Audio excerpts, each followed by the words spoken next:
Ya, ahora estoy grabando. Entonces, como les decía, en esta primera parte les voy a repasar un repaso rápido de los conceptos que vimos la semana pasada para ir avanzando en el tema de planificación estratégica.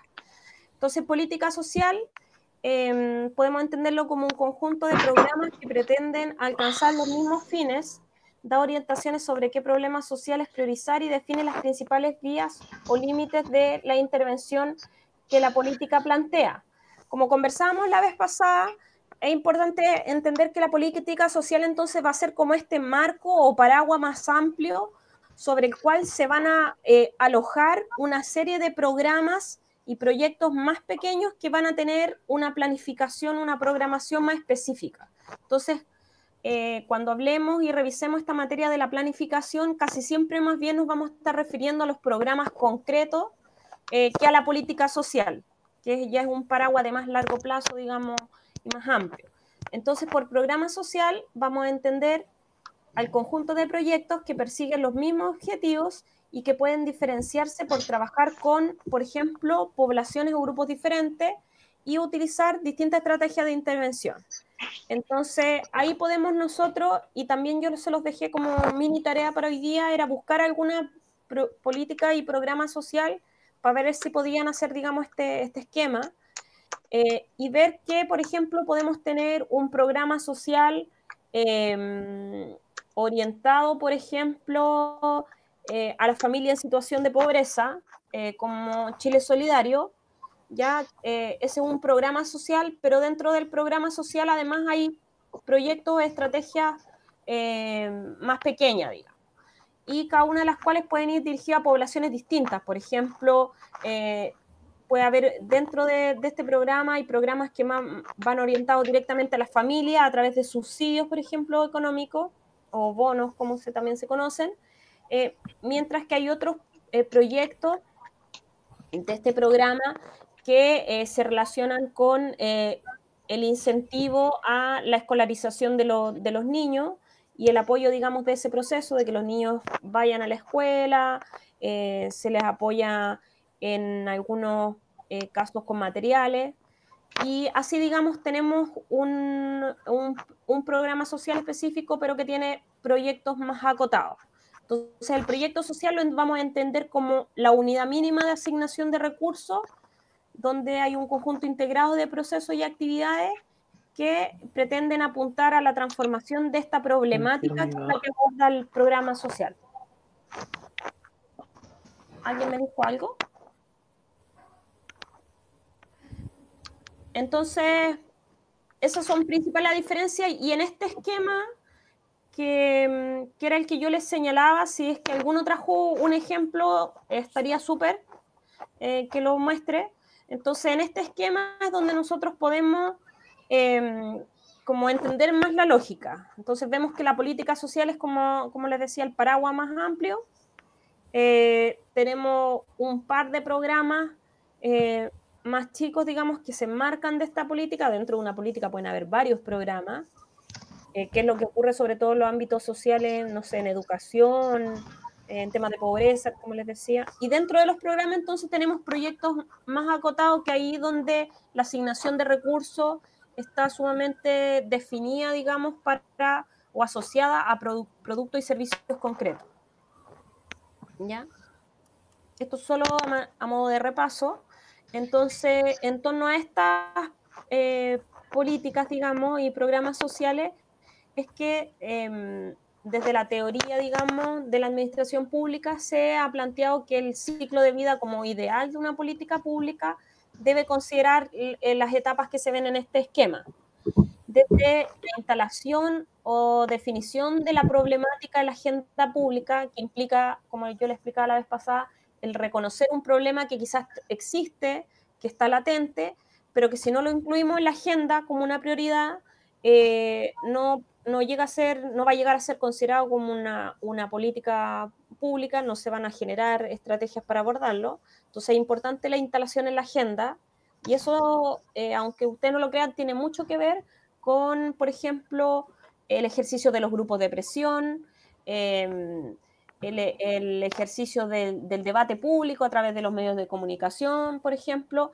y no solo inciden elementos técnicos. O sea, uno quisiera que los problemas se pusieran en agenda porque hay elementos técnicos de fondo como que afectan a un grupo importante de la población, que la situación problemática es muy severa. Eso debiesen ser los criterios prioritarios, pero muchas veces la instalación en la agenda pública tiene que ver con cuestiones de, como le digo, de grupos de presión, de los medios de comunicación, de actores políticos clave, digamos, que se juegan por instalar un tema, etc. ¿Ya? Esa primera etapa, digamos, que es relevante, luego viene ya el proceso de formulación de la política pública, que es lo que estamos un poco viendo ahora en esta primera parte, donde la formulación se juegan elementos claves de la planificación, que son los que vamos a ver, como la definición de los objetivos estratégicos, la definición de una misión y una visión de futuro respecto de la problemática. Luego la determinación de la solución al problema pasa también, por ejemplo, por un diagnóstico detallado del problema y el que se definan a veces más de una posible solución para luego elegir el programa o los programas con los que se va a trabajar. Entonces ahí viene la etapa de la explicitación, como dice aquí, de la política pública, o sea, cuando ya se diseñan programas a los cuales se va a asignar recursos para implementar esta política. Luego la implementación de la política y por último el seguimiento y evaluación, aun cuando el proceso de evaluación debiese ser continuo. ¿Ya? Aquí está lo que les di como tarea la vez pasada, solo para recordar que esos son los el texto, como les decía, principalmente para esta clase y para la que sigue vamos a estar viendo el tema de planificación. Entonces, aquí vamos a empezar a ver los fundamentos de la planificación estratégica en el contexto de la gestión por resultados y que les sugiero ver esos videitos ilustrativos que les puse que están entretenidos, digamos, para entender esto. Entonces, la planificación estratégica y los indicadores de desempeño son herramientas metodológicas claves para el proceso de evaluación. Son procesos, digamos, que se van retroalimentando. Y la evaluación nos permite retroalimentar el proceso de toma de decisiones en el mejoramiento de la gestión pública. Entonces, la evaluación, como vimos la vez pasada, es un elemento clave de esta nueva visión o esta nueva concepción de la gestión pública porque es el elemento que nos va a permitir mejorar el proceso de toma de decisiones que muchas veces, como les decía, tiende a ser... tiende a realizarse con mucha intuición. O sea, muchos gestores de política pública, pensemos sobre todo en los niveles locales, donde no hay mucha expertise o herramientas técnicas, tienden a tomar decisiones por presiones políticas, por intuiciones y no mucho por evidencia. Entonces la evaluación es un elemento que desde la administración pública, desde este ámbito profesional, se trata de influenciar, de que se desarrolle más, de incentivar, digamos, porque nos va a permitir trabajar con mejores elementos en la toma de decisiones. Tengo una duda. ¿Alguien tiene el micrófono abierto? Si lo pueden cerrar, porque como estoy en la pantalla. La medición del desempeño, entonces, parte de un proceso amplio de planificación cuyos componentes claves son la misión y objetivo estratégico, la estrategia o planes de acción y la evaluación de desempeño que se realiza en torno a indicadores de desempeño. ¿Cerrar los micrófonos? Sí. Entonces, como les decía, la planificación estratégica, esta idea, digamos, de organización para la mejora de las decisiones en política pública, nace en la década de los 70 desde el ámbito empresarial, y por eso les decía, vean ese videíto que es sobre la planificación en la empresa, y surge, como se pueden imaginar, en Estados Unidos, con el propósito, obviamente, de, en el ámbito empresarial, favorecer la organización de la empresa hacia el mejoramiento de la entrega de productos y servicios. principalmente, hacia el cliente, digamos. Cómo la empresa viene desde esta lógica, cómo la empresa puede eficientar, digamos, sus procesos para entregar mejores productos, mejores servicios. Esa es como la lógica empresarial. Entonces, estas ideas, digamos, básicas se adoptan hacia la gestión pública, más o menos los 80, mediados de los 80, en el marco de iniciativas de nueva gerencia pública. Pensemos sobre todo en los países de la OCDE que empiezan a incorporar esto. En el mundo desarrollado, claro está, que en Latinoamérica esto se empieza a incorporar recién, como en los años 2000, digamos, y aún hoy en día hay países que todavía tienen dificultades para incursionar en, por ejemplo, en los temas de las evaluaciones y requieren o suelen solicitar apoyo, por ejemplo, a los organismos internacionales para poder desarrollar evaluaciones. Ya no es el caso de Chile, pero sí es el caso de muchos países, no sé, centroamericanos que todavía necesitan contar como con este apoyo de organismos internacionales como el BID u otros para poder avanzar en esta lógica de la nueva gerencia pública. Bueno, un ejemplo entonces en ese contexto histórico son los primeros planes estratégicos y presupuestos en Estados Unidos, que ya en el año 90 se definían en base a planes estratégicos, donde se declaraban, por ejemplo, estos elementos básicos como la misión, los objetivos de largo plazo, la estrategia de recursos, el generar en el fondo una relación entre el objetivo de largo plazo y los objetivos de corto plazo, digamos, los objetivos anuales, y el identificar potenciales actores externos que pueden influir en el proceso de la implementación de las estrategias, pero que no necesariamente son factores externos que uno pueda controlar desde la institucionalidad. Entonces, la planificación estratégica, en este marco, digamos, como de evolución histórica, como les contaba, va a ser una herramienta de gestión sumamente importante que va a apoyar el proceso de toma de decisiones de las organizaciones, orientando sus resultados hacia un futuro. ¿Ya? ¿Cómo se desarrolla eso en la práctica? Desde una lógica bien sencilla, o sea que nosotros hoy día planteamos que es bien sencilla, pero que como les decía, en la historia de las organizaciones burocráticas no funcionaba de este modo, digamos. Y parte, digamos, con hacer un análisis de la situación actual utilizando herramientas como los diagnósticos, los análisis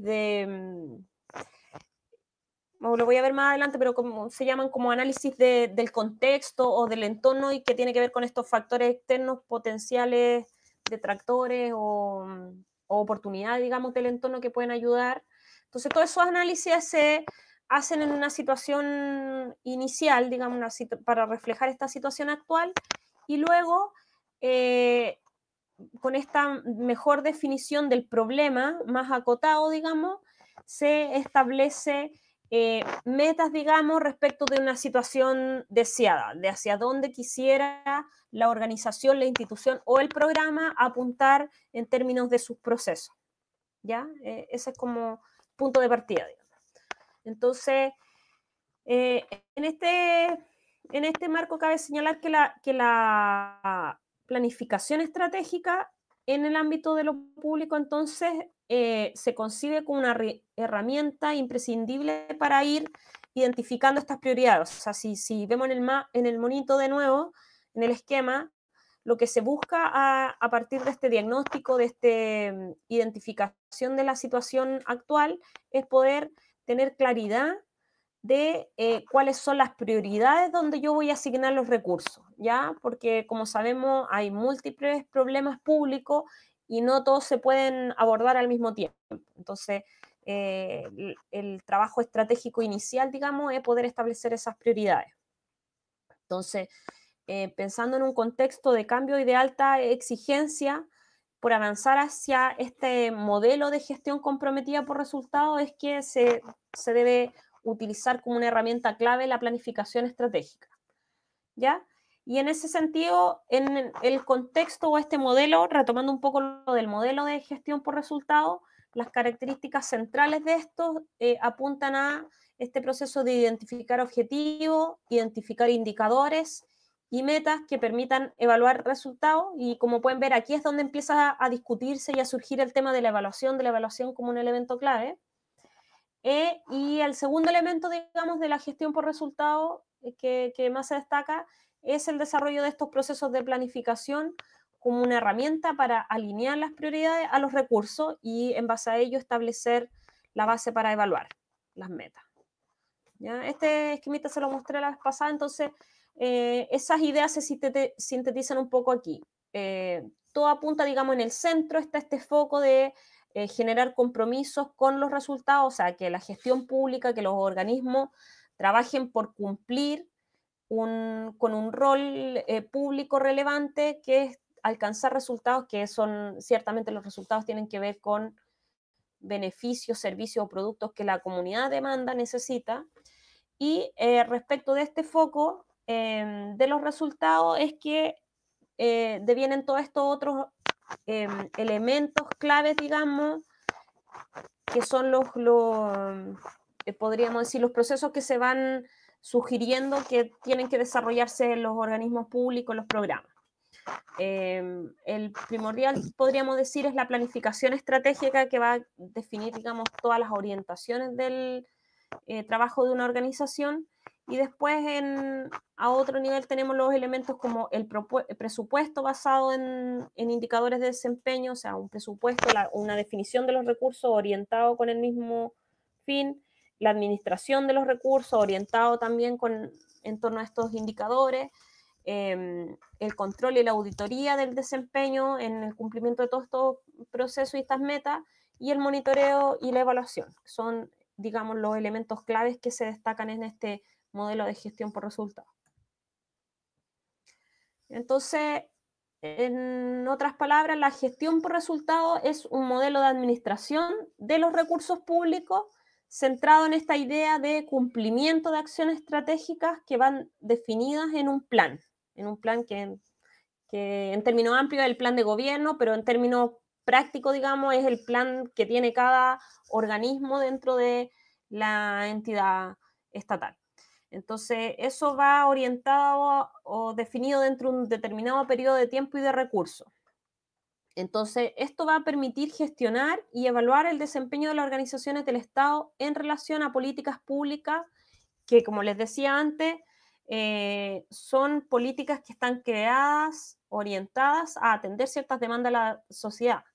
Y en ese sentido, como también les planteé la vez pasada, aquí el principio esencial de esta orientación o este modelo es que toda acción pública debe ser entonces la creación del valor público, o sea, que toda política pública, entidad, organismo, programa, tiene que ir orientada a la creación de valor público para la ciudadanía, para la comunidad, para, digamos, para una comunidad nacional o local, ¿ya? Y eso es relevante, aunque les suene como algo muy obvio, que dicho de ese modo suena como muy obvio, pero como les decía, no es tan obvio porque la burocracia y la organización del Estado en siglos anteriores y, bueno, y no yendo tan lejos, digamos, en periodos anteriores, no tenía tanta claridad de esta orientación.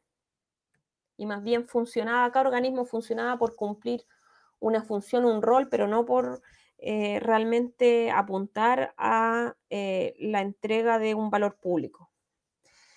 Entonces, cuando una institución aborda un proceso sistemático de planificación estratégica, esto va a facilitar el análisis de los procesos que van a incidir en su gestión, ¿ya? Y entonces aquí les voy a mostrar un esquema que sale en el texto de cómo esta definición de objetivo va a ser la base para definir las metas y la programación, que es lo que define, digamos, el ciclo del programa o de la política pública. ¿Ya? Y esto tiene que ver con un poco el contraste entre la planificación estratégica y la planificación operativa, que la vamos a ver a continuación. Que en el fondo, en el largo plazo, las organizaciones tienen que definir una planificación estratégica donde se establezcan, por ejemplo, como les decía, aspectos como la misión, la visión, objetivos, indicadores asociados a eso, y metas, digamos, que nos van a permitir ir haciendo una programación em, donde los elementos que les mostraba son clave, versus, digamos, una planificación más operativa, que es la que vamos a llevar, por ejemplo, anualmente y que es la que va a definir ciclos de acciones que van a ser controladas, digamos, pero que están acotadas al corto plazo. Entonces, en este sentido, la planificación estratégica va a poner su foco de atención en aspectos del ambiente externo, por ejemplo, en la institución, principalmente, como les decía, los usuarios finales a quienes se le entregan los productos o servicios, el foco principal, digamos, del trabajo y del diseño de la planificación estratégica, pero también hay otro elemento que se analizan cuando se evalúa el ambiente externo, que tiene que ver, por ejemplo, con los stakeholders, que es un término gringo, pero que refiere sobre todo a actores influyentes, como que ese es el concepto, y que son influyentes, digamos, a nivel del proceso de toma de decisiones, ¿ya? Y esos actores también la organización siempre tiene que tenerlo en mente, porque son quienes pueden influir en lo que ocurra, por ejemplo, con un programa público o con el financiamiento del programa. Eh, un stakeholder puede ser desde los directores de los servicios que toman decisiones respecto de sus organismos más pequeños de los programas, como también pueden ser, por ejemplo, actores clave en el Parlamento, que son quienes definen leyes que van a permitir el financiamiento para los programas. ¿Ya? Entonces ahí tenemos distintos niveles, pero en el fondo son diversos actores los que van a influir en estos procesos. Y por otro lado, hay otros actores del entorno que pueden ser más bien a nivel de sociedad civil, podríamos decirlo también, que son las redes colaborativas que permiten la ejecución de las acciones de los servicios de los programas. ¿Ya? Eso como a nivel de planificación estratégica. En cambio, la planificación operativa se va a centrar, como les decía siempre, en metas y acciones de corto plazo que van a hacer operar estas estrategias más amplias.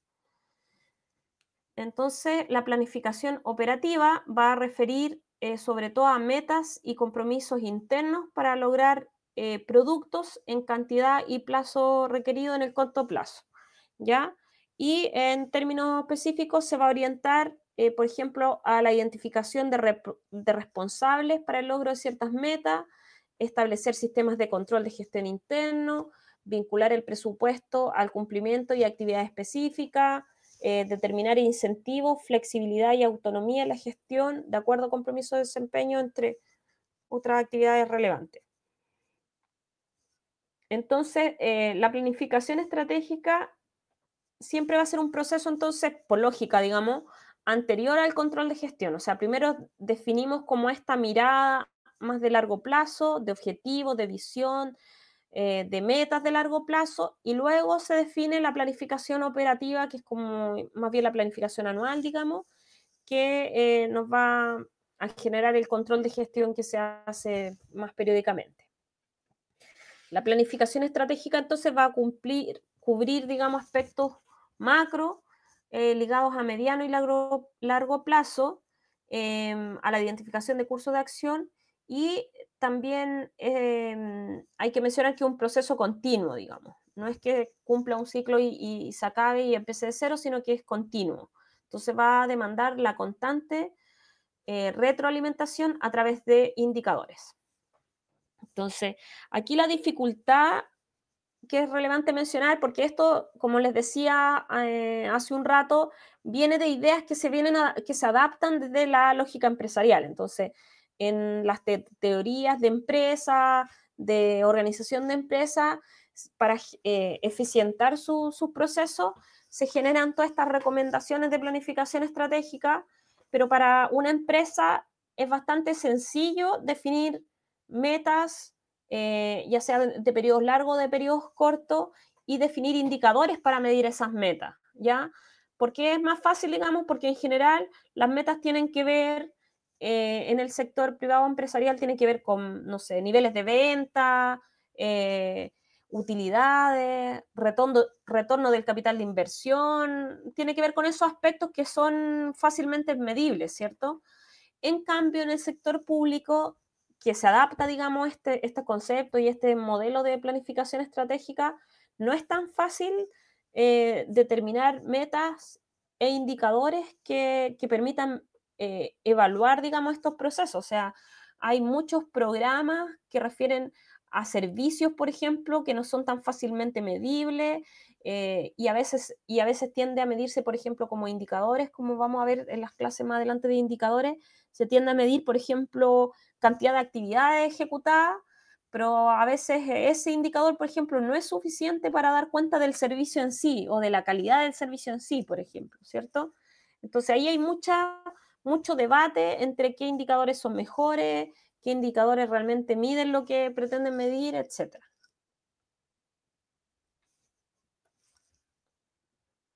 Y como hablo muy rápido, quiero tomar un aire. ¿Alguien tiene alguna consulta?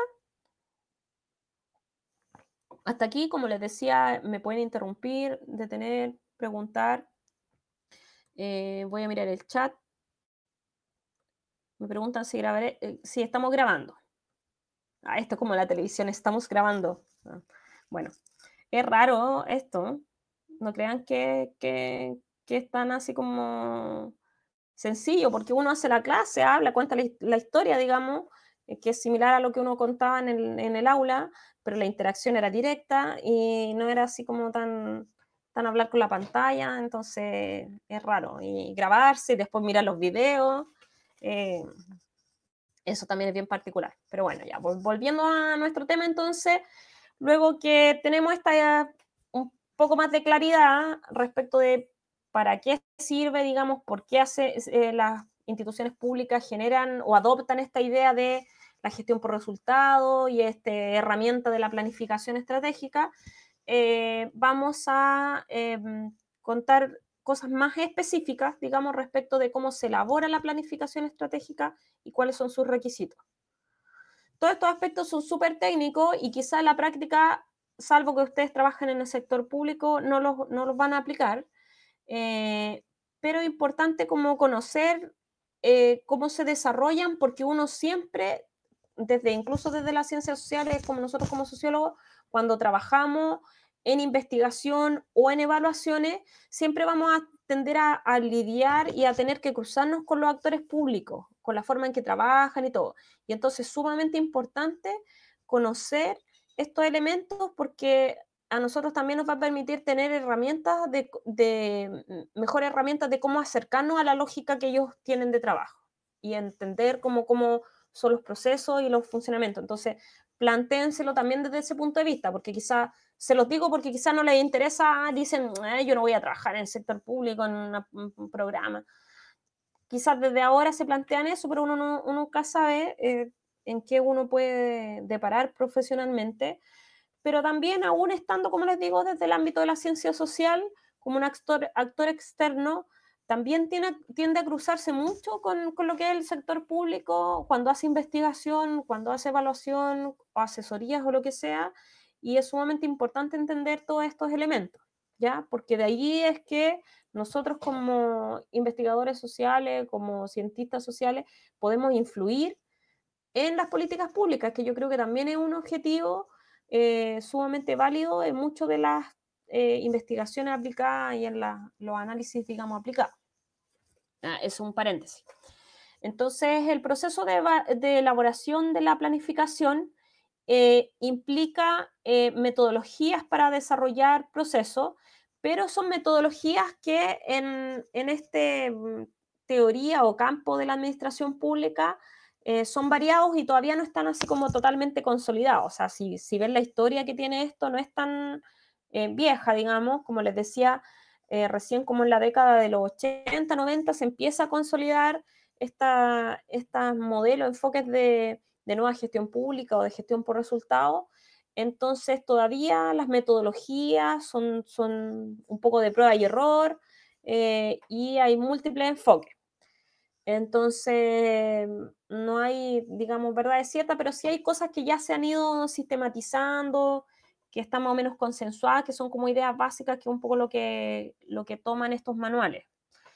Entonces, como les decía, a diferencia de la programación operativa, proceso presupuestario y otros aspectos, digamos, que tienen que ver con la planificación del corto plazo. En el caso de la planificación estratégica, que es de largo plazo, no hay protocolos estandarizados dentro de la norma pública, o sea, no hay así como un reglamento que diga tiene que hacer ABC, ¿ya? Y en ese sentido, el proceso de elaboración del plan estratégico en cada organización puede ser diverso, ¿ya? Y lo importante es que sea un proceso y un plan simple, que esté incorporado dentro del proceso de toma de decisiones como una actividad más, digamos, relevante, y también que esté asociado al calendario del proceso presupuestario. ¿Ya? Eso es sumamente importante porque el plan estratégico siempre tiene que estar vinculado a los recursos, ¿ya? Porque si no, obviamente no se va a poder llevar a cabo.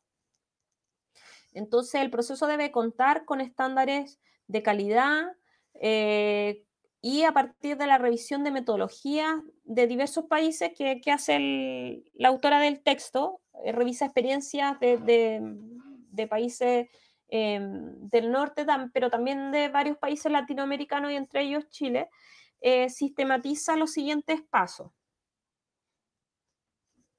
¿Ya? Y entonces dice, aunque hay diversidad de métodos, estos son más o menos los pasos que todos siguen en la planificación, en el proceso de planificación estratégica. Primero, la primera etapa es definir la misión y la visión. La misión es una descripción concisa de la razón de ser de la entidad, cuál es el propósito de la entidad, de la organización pública, del servicio, del programa, ya en todos los niveles, mientras que la visión son los valores de la organización, algo así como sus principios y cómo desea que sea reconocida por el contexto, digamos, por el entorno. ¿Ya?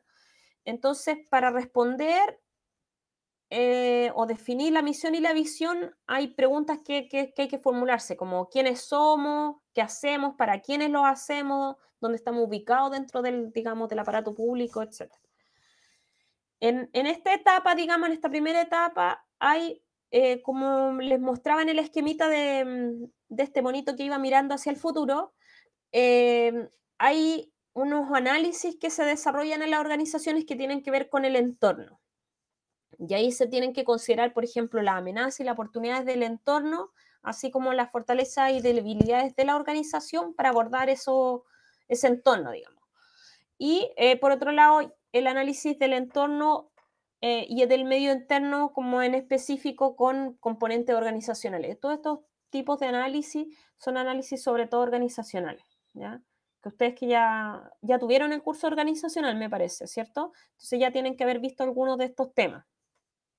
Entonces luego la siguiente etapa, que ya está definida la misión y la visión, se define el objetivo estratégico, que ya es un nivel más concreto, digamos, donde se definen los resultados que se espera lograr para cumplir la misión, y los objetivos estratégicos tienen que ser claros, realistas, desafiantes, congruentes, ¿ya? Estos elementos son súper importantes para lo que vamos a ver después en materia de marco lógico y de evaluación, porque sobre estos elementos es que se desarrollan las evaluaciones, ¿ya?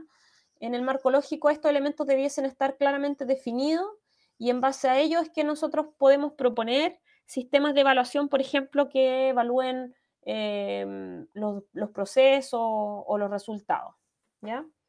Entonces, luego que definimos los objetivos estratégicos, en la siguiente etapa se define la estrategia, que tiene que ver con planes de acción, cómo vamos a llegar. La pregunta es cómo vamos a llegar, digamos, a esos objetivos. Entonces, todas las tareas, las acciones, los servicios que se van a desarrollar. Y por último, y ya a nivel de, digamos, de lo que tiene que ver con la evaluación, se definen los indicadores de desempeño. Indicadores que apuntan a medir logros, evaluar los procesos y tomar acciones correctivas. Entonces, eso ya es como en el nivel que nos va a permitir hacer evaluación si es que tenemos desarrollada esta planificación estratégica.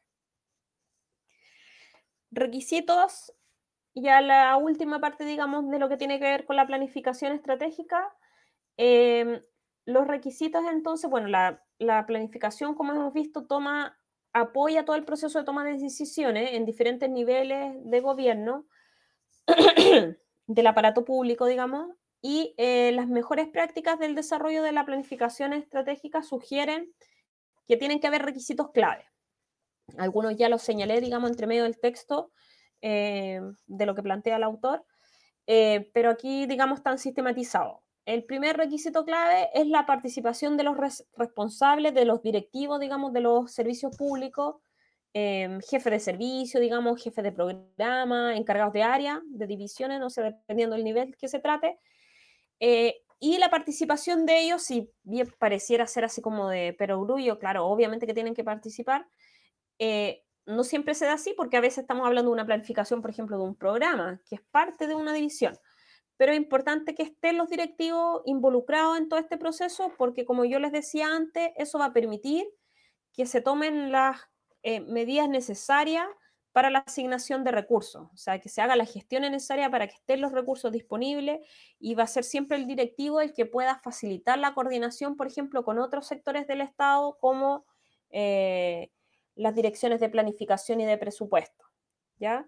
Por ejemplo, yendo así como a lo práctico, a lo concreto, anualmente cuando se discute la partida presupuestaria del país, cada organismo del Estado, cada servicio, y bueno, y a nivel luego de ministerio, cada ministerio arma sus propuestas de presupuesto. Y eso implica que dentro del, no sé, del Ministerio X, todos los programas, todos los servicios hacen sus propuestas, digamos, bueno, hay que mantener esto, hay que modificar esto, aumentemos presupuesto aquí, reduzcamos acá.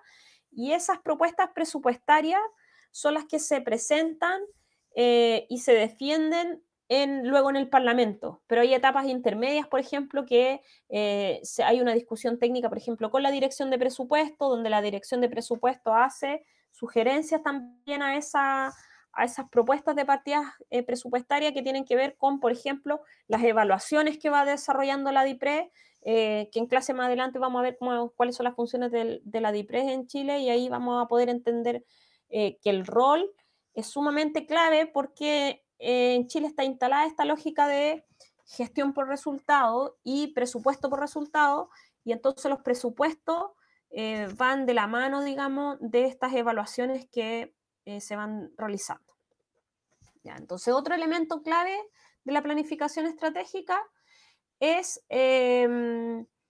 tiene que ver con la articulación de los objetivos institucionales con metas sectoriales y nacionales. O sea, tiene que ver con, si pensamos en un ministerio, por ejemplo, tiene que ver con la articulación entre los distintos niveles, o sea, entre servicios y programas, ¿ya? Porque ahí vamos a ver que tenemos múltiples niveles, entonces entre ellos tiene que haber una articulación por sector y también a nivel nacional. O sea, pensemos que hay planes y programas que funcionan a nivel nacional y que eso implica la articulación de los servicios entre regiones con el nivel central y así sucesivamente.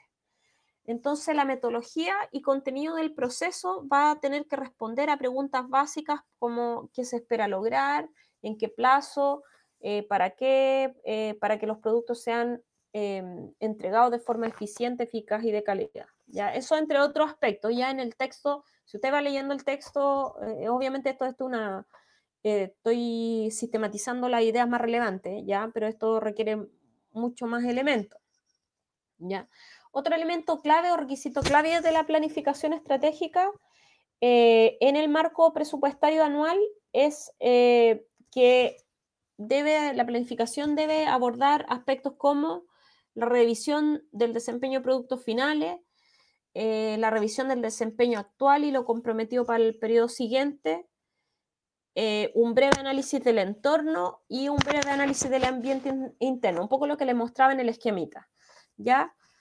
Y eso tiene que ver también con el ejemplo este que yo le daba a la DIPRE, de la Dirección de Presupuesto aquí en Chile, porque en el fondo cuando un programa arma su presupuesto, cuando lo va a defender frente al Parlamento, tiene que llevar todos esos argumentos, o sea, tiene que decir, ya, mire, yo, el servicio, no sé, pues dentro del servicio vivienda, por ejemplo, los proyectos de viviendas sociales para el próximo año requieren tanto presupuesto, ya, pero esto, ¿con qué se respalda?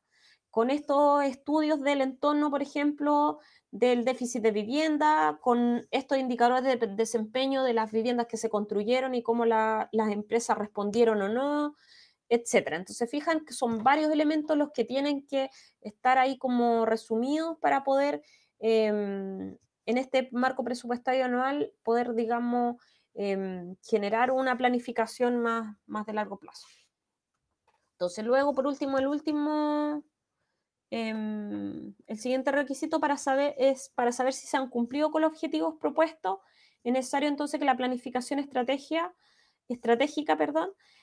sea una fase previa al control de gestión. Como les explicaba antes, el control de gestión que tiene que ver con esta planificación no operativa, que es la que se da como anualmente, es, digamos, la planificación estratégica, que es como más largo plazo, más amplia, tiene que ser siempre la fase previa, o sea, tiene que estar bien definida para poder generar la planificación más corto plazo, ¿ya? Entonces, en la fase final de la planificación estratégica, esto como un trabalengua, se deben establecer los indicadores estratégicos y operativos del control de actividades, los indicadores que se definen para cada nivel de planificación. Y esto es un poco lo que en el texto sale diagramado de este modo.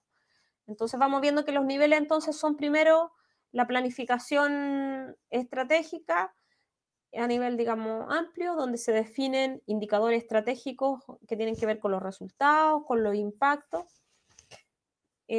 Después, a un nivel más acotado, digamos, y más de corto plazo, está el control de gestión, que son los planes más operativos, digamos, donde se definen indicadores que tienen que ver, por ejemplo, con las unidades o centros de responsabilidad, con resultados intermedios, con indicadores como de eficiencia, eficacia, economía, calidad.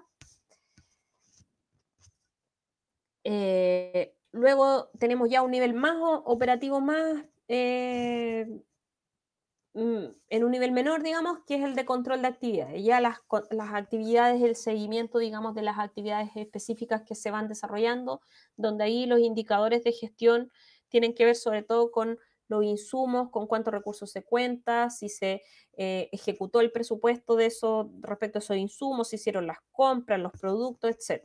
Eso es como ponerlo como un ejemplo. Ya, entonces, hasta aquí está el tema de la planificación estratégica. Y si me escuchan, alguien quisiera hacer alguna consulta, alguna duda de lo que le he explicado hasta ahora. La verdad es que son temas bastante sencillos, que si bien así como en apariencia, digamos, implican varios elementos, si uno los va leyendo y repasando y lo va reflexionando y va pensando como en ejemplos, estos ejemplos que yo les doy, se va a dar cuenta que es bastante sencillo, pero que no deja de ser por eso relevante, porque, como les decía, el buen funcionamiento del Estado depende, digamos, de que se avance en estas lógicas de gestión más estratégica, porque eso ayuda, digamos, a poder llevar un control mayor en el fondo, los procesos que están desarrollando los programas y asegurar que esos procesos generen beneficios y los servicios que la comunidad necesita. En el fondo, todo esto apunta a que, no sé, como en el ejemplo de vivienda, apunta a que realmente se entreguen las casas que la gente necesita, digamos, o que el programa de alimentación funcione de buen modo y realmente cumpla con los resultados que se requieren. Entonces, no es menor, digamos, el que exista, digamos, estas orientaciones, el que se haya mejorado, digamos, los procesos de la gestión pública. Estoy media ronca, parece. Ya, ¿nadie hasta aquí? ¿Dudas, consultas, comentarios? No se sientan cohibidos por el micrófono, que en los videos no los ve nadie, ¿eh? Eso también quería señalarles. Los videos se suben a través de un canal de la universidad, que es privado. Yo por lo menos los videos los pongo que queden privados, los links los agarro y se los pongo en el aula y nadie más los ve, digamos. O sea, así que si alguien dice algo que después les pueda parecer inapropiado, a mí me da lo mismo. Yo escucho críticas, comentarios. La idea es generar discusión un poco también de estos temas.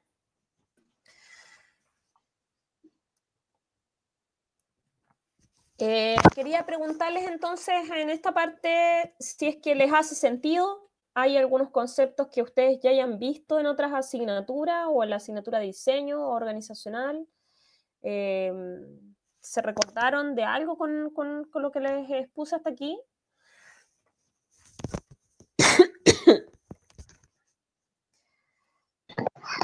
Yo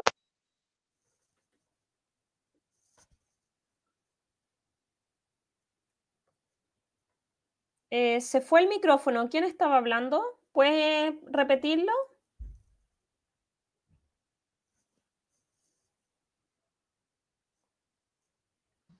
Era el Francisco Jaime, profesora. ¿Y qué le pasó? A ver, puso un mensaje, parece, ¿no? Ya. Bastián, Carla, no sé, alguien que quisiera intervenir. No sé si, bueno, como les preguntaba, les llama la atención o se acuerdan de algún concepto, vieron algo de esto en algún momento o no. ¿Les parece nuevo? Profesora, a mí me recuerda mucho como la organización que se da en los establecimientos públicos, como eso de bueno, en la universidad también, por todo esto de la misión y la visión, a veces estos programas que igual tienen que ver con los resultados también, y con estas, como digamos, pautas de evaluaciones que se hacen para poder tener registro de todas las acciones. Exactamente, tienen que ver con esa, un poco que a veces uno dice también obsesión que tiende a ocurrir en las organizaciones de evaluarlo todo. También se da esta discusión o debate de cuánto de lo que se evalúa sirve o no sirve, eh, pero sí hay una lógica que se está instalando en ese sentido. Y eso lo vieron algunos de estos temas. Mi pregunta apuntaba sobre todo si algunos temas ustedes los vieron, lo alcanzaron a ver en otras asignaturas que se recuerden, en organizacional o en diseño de proyectos. Yo recuerdo que lo vimos harto en organizacional, pero ese semestre pasó que hubo paro, entonces como que se vio todo súper comprimido. Ya, todos los paros. Ahora estamos como, yo al menos en lo que he escuchado ahora de la clase, como que sí son los mismos conceptos, pero sí se ha como profundizado mejor. Ya, súper. Bueno, por eso, como les decía, la idea de esta clase y un par de clases más, como ir viendo quizás estos temas que ya debieran haber visto, pero no está de más, digamos, los repasamos. Entonces, voy a hacer un pequeño repaso ahora de los temas, de algunos de los temas que vimos de evaluación y que los vamos a seguir viendo más adelante, como les decía. Y contarles que en el ámbito de la planificación, solo para no darles la lata, y como los capítulos que yo había recomendado eran hasta esta parte, no continúe con la planificación, pero para la siguiente clase, y está aquí al final, la idea es seguir con la parte de la planificación de los capítulos siguientes, que sería del 5 al 7 más o menos. Si bien parece que fueran hartas páginas, la lectura es súper sencilla, está como bien diagramada y todo, así que yo les sugiero repasarlo, digamos, porque dado que no se acuerdan o que no vieron mucho de estos temas. Entonces, como les decía, ya la siguiente clase vamos a seguir con esta parte de la planificación a nivel de lo que tiene que ver con la definición de la misión, del objetivo y todo, y que es relevante recordarlo, porque si yo ahora me meto en evaluación de lleno y empezamos a ver indicadores, marco lógico y todo eso, quizás no van a entender mucho si no se acuerdan de lo otro. Así que yo me pareció relevante que me pidieran hacer ese repaso, así que lo vamos a seguir viendo.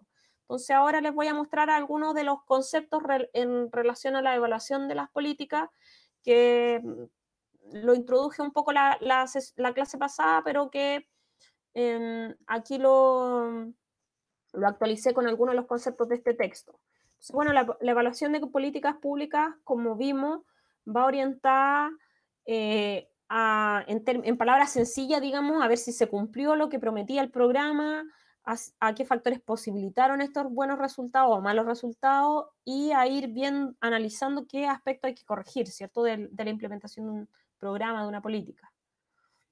En términos de definiciones, en el texto se destaca esta definición de la OCDE, que me pareció bastante buena, que, perdón, la evaluación de gestión es la medición sistemática y continua en el tiempo de los resultados obtenidos por las instituciones públicas y la comparación de dichos resultados con aquellos deseados o planeados, con miras a mejorar los estándares de desempeño.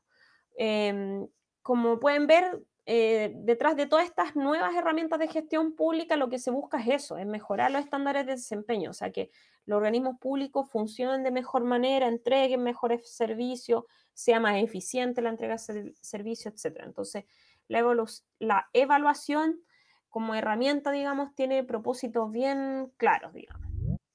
Entonces, la evaluación, como les decía también la vez pasada, es una actividad complementaria a la ejecución de un programa, en la medida que es una herramienta estratégica para analizar diseño, procesos, resultados y impacto de una intervención.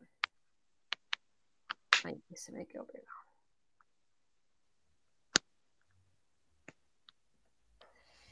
El objeto de la evaluación, de acuerdo al texto que se marca, digamos, en esto de la nueva gestión pública, que tiene que ver con toda la planificación y la toma de decisiones, puede darse a distintos niveles, en distintos niveles.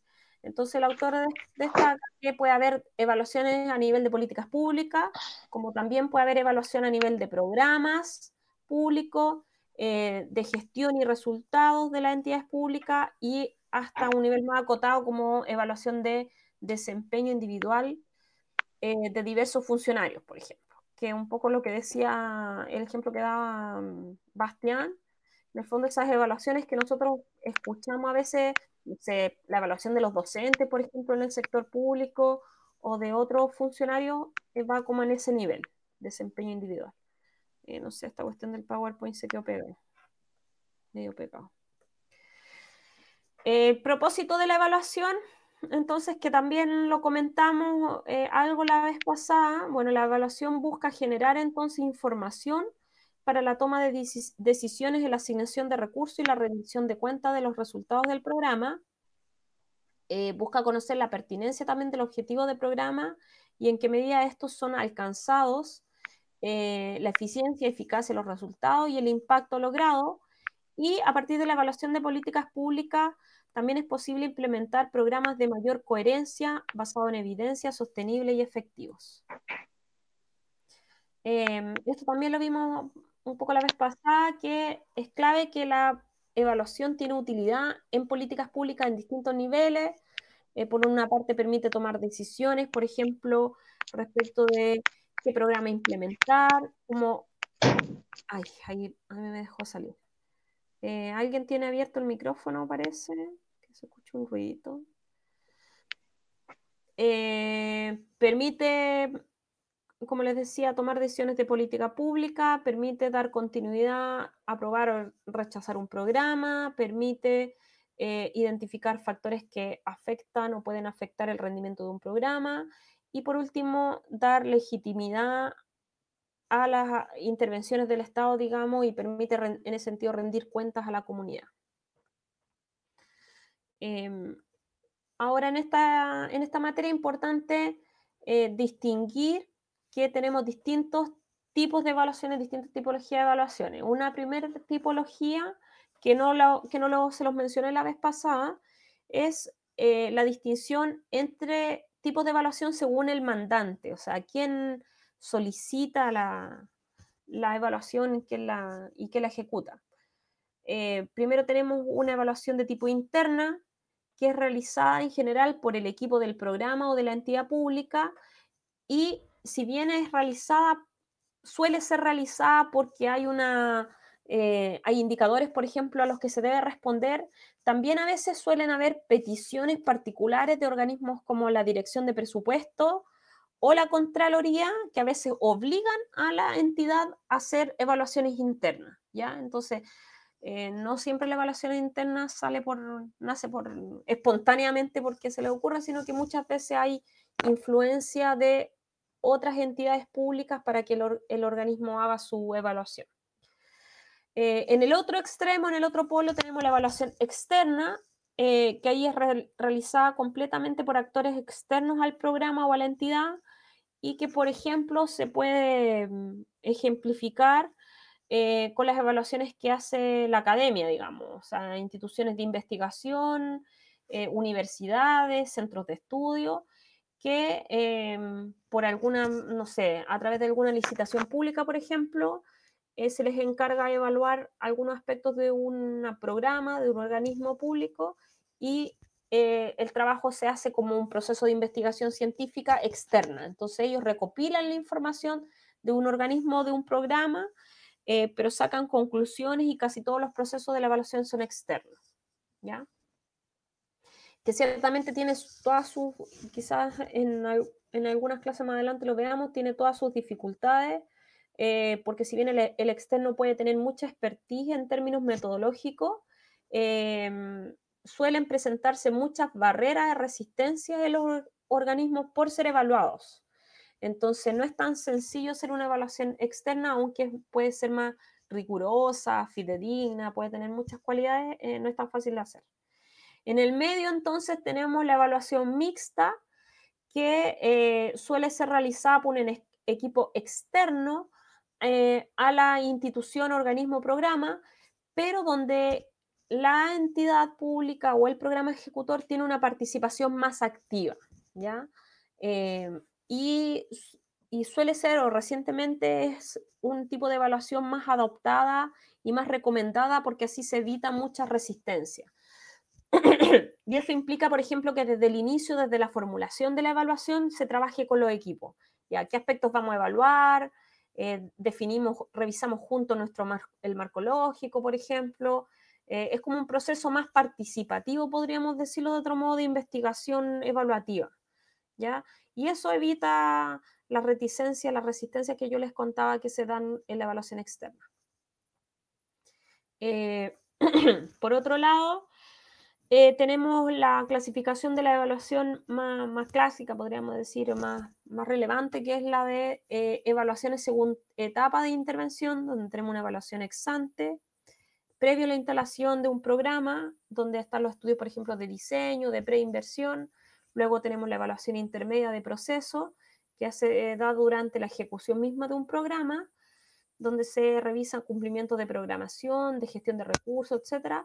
Y luego la evaluación ex post, que, bueno, como dice el nombre, posterior a la intervención o posterior a un término de un periodo de gestión, por ejemplo, anualmente, y que busca sobre todo analizar resultados e impactos.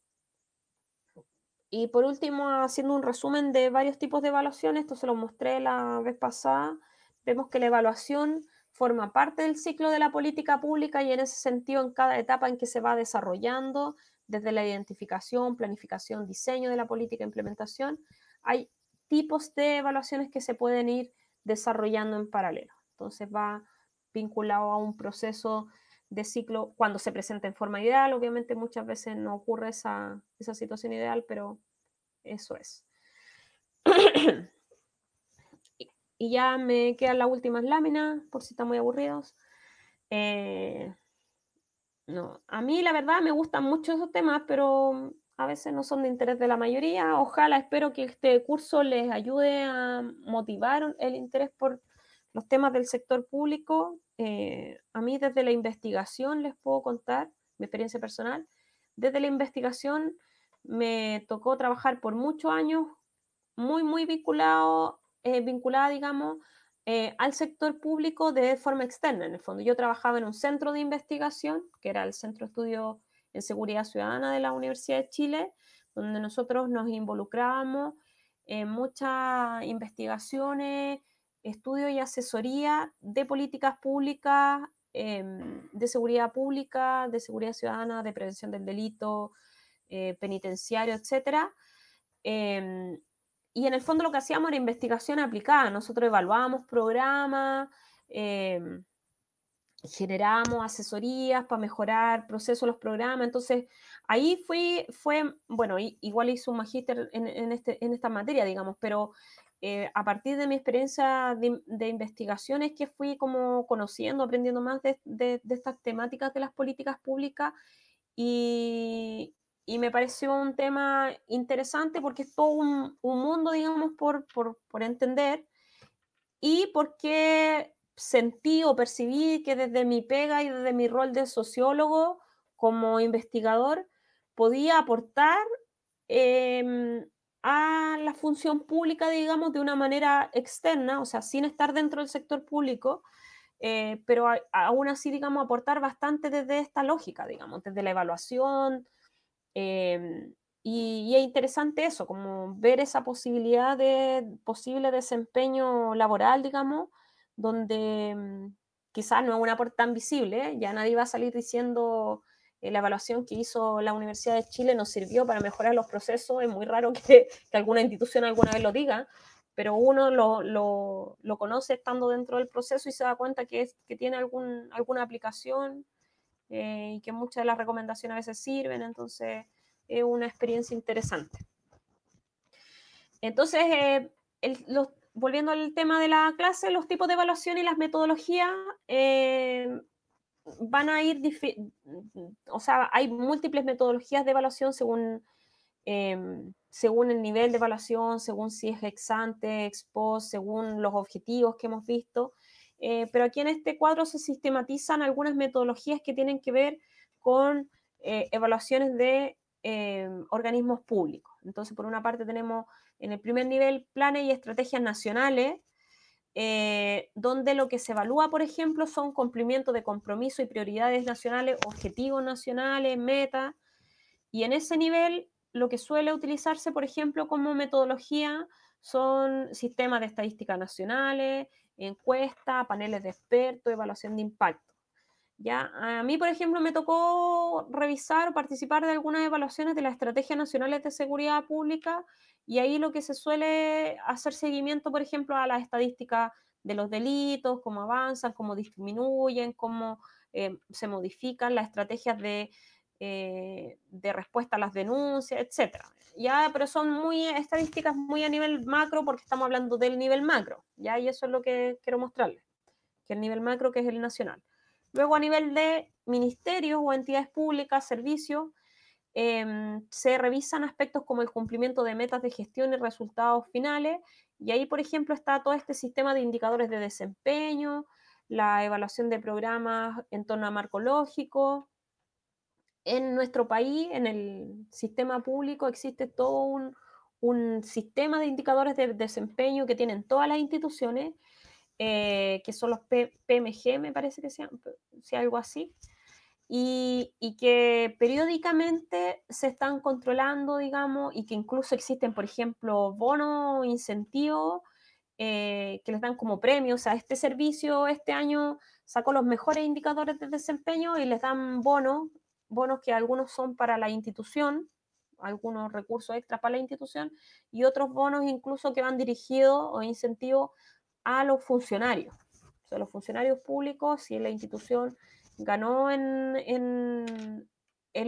ganó, suena como una competencia, pero está organizado como competencia en verdad. Tuvo mejores indicadores de desempeño, los premian de ese modo. ¿Alguien quiere preguntar? Profesora, le iba a comentar que estos programas de mejora, por ejemplo, se ven, yo los veo en mi trabajo por el plan de mejora educacional, que son por indicadores, y eso permite que los colegios tengan excelencia académica o que la pierdan. Y esta misma lógica también.